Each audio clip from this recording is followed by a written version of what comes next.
All right, welcome to week 13. This is the forum assignment. I like this chapter, and I like the fact that they separate this chapter from the chapter on the executive branch because executive branch politics and bureaucratic politics tend to be separate because bureaucratic agencies have that capacity for independent action, something that we call the administrative state, and that's important to understand. It's important to keep that distinction in mind when you think about about government and how the federal government operates.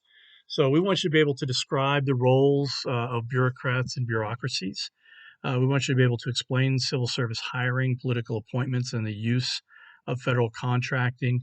And we want you to be able to explain how the president, Congress, and the judiciary try to manage the bureaucracy. And we always need to keep in mind our bureaucratic, the federal bureaucracy is huge. It's not as big actually as the state bureaucracies combined, but it's still an enormous bureaucratic agency. And it's that way because it has to be.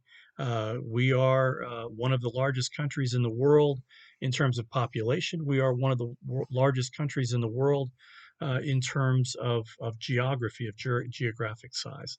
So let's talk a little bit about the story at the start. It's another COVID story, and I really think that the authors of this textbook did a good job of recognizing what a useful teaching moment uh, the COVID pandemic, has proven to be. Helen Chu was an infectious disease expert in Seattle, Washington, and she was actually studying flu. That's one of the things that infectious disease experts you do this every season to try and better understand. People. My wife had a bad reaction to her latest flu shot, and she was like, "Why?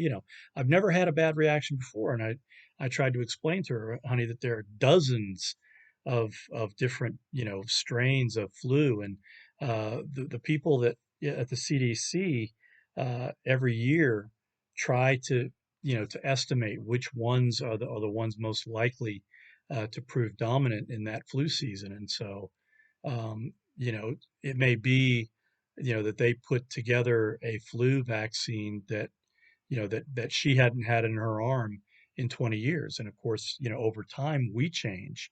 You know, my wife at 25 was probably a lot more robust and ability to, had a greater ability to resist the, kind of the process of the vaccine, causing negative outcomes. Anyway, Helen Chu wanted to repurpose her flu study to contribute to a testing regime to combat COVID-19. Her request was denied both by federal and by state officials. And that's important to keep in mind um, because, again, one of the big problems that we had was that COVID-19 kind of it didn't appear out of nowhere. We knew it was coming, but it's sort of like in football. What makes a good pass rusher?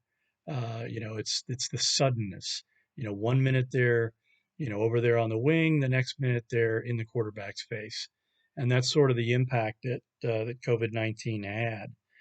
We didn't, and again, part of the problem was we didn't know how bad this was going to be. We've had several scares over the last several years, and they've never really turned out to be that bad. So both federal and state officials, for good scientific reasons, denied using her lab simply because her lab was uncertified and the certification process would have taken time. So, lacking clear data on the spread of disease, what happened? Well, it hit us really hard. And again, the problem is uh, that we weren't prepared adequately. And again, this highlights a couple of things about bureaucratic agencies. And one important thing is that bureaucrats do a lot of very highly specialized kinds of work. There are scientists, there are people with other kinds of PhDs. A lot of college professors work within the federal agency, or they work part time. There are a lot of there are a lot of people that have posts at universities that also work for bureaucratic agencies in their area of specialty. So, like it or not, Americans depend on a smoothly functioning bureaucratic agencies at all levels of government in their day-to-day lives. On a typical day, Americans wake up to check out the forecasts, check out the weather. They drive on an interstate highway to get to work. They mail their bills. They drink from a public water fountain. They attend classes at a public university or community college, or they go online to read the news. Each of these activities relies on the effective work of a federal agency. The National Weather Service is central to your local news, to the weather forecast. The Department of Transportation keeps the highways in good order. The Postal Service delivers the mail. Student loan programs are managed by the Department of Education, and on and on. There are lots and lots of different things that bureaucracies do. That whether we like it or not, we really need them. And so, when bureaucracies are function effect, again, back to the football metaphor, it's kind of like the offensive line, right? When the offensive line is working well, they don't get noticed that much. When they make mistakes, the quarterback ends up in the injury tent. That's sort of how we should look at this. So when bureaucratic agencies fail, it can be catastrophic, and that failure can contribute to Americans' ambivalence about the role of government. So, how should we respond to these bureaucratic failures? I think it's important, first of all, to recognize that government is a necessary, function. It's government's not a necessary evil.